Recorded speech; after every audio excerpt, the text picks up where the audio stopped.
So, like I said, upstairs here is where the actual ice factory was. You can see we restored and kept the original bridge crane up at the top of the ceiling.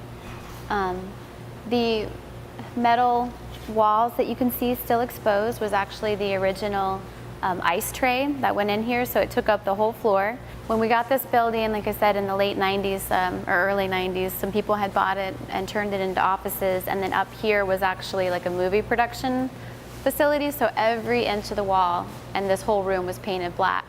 So it was a challenge to get the paint off the walls. There's 3,000 square feet of wall up here, but we wanted all the impurities and all the cracks and everything to come through. I'll take you guys this way. We've got a collection of old ice tongs, all different sizes, but that's what they used, you know, to carry large pieces of ice. We also collected, we've been collecting old ice signs. Most of these will have a different state on them or county on them, and what this was is that ice companies would issue these out to their customers, and the customer, depending on how many pounds of ice they wanted, would, you know, have it turned or hooked up the way to let people know what they wanted.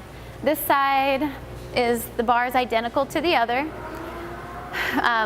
We kind of wanted this space to be for overflow, to be a little bit more casual. I can also move all the furniture around in here, so if we want to do any cocktail workshops or any special events, we can focus on that here.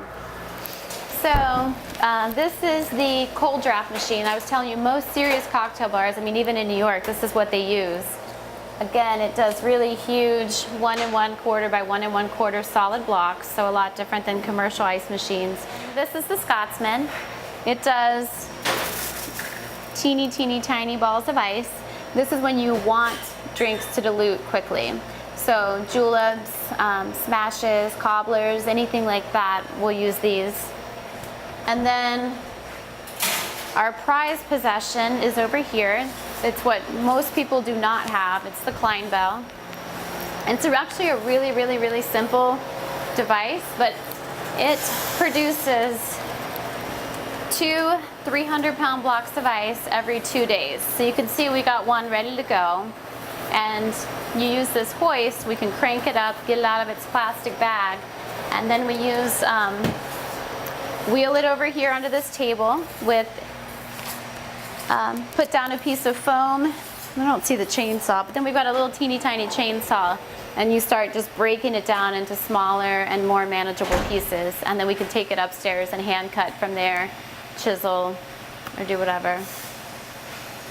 And that's it.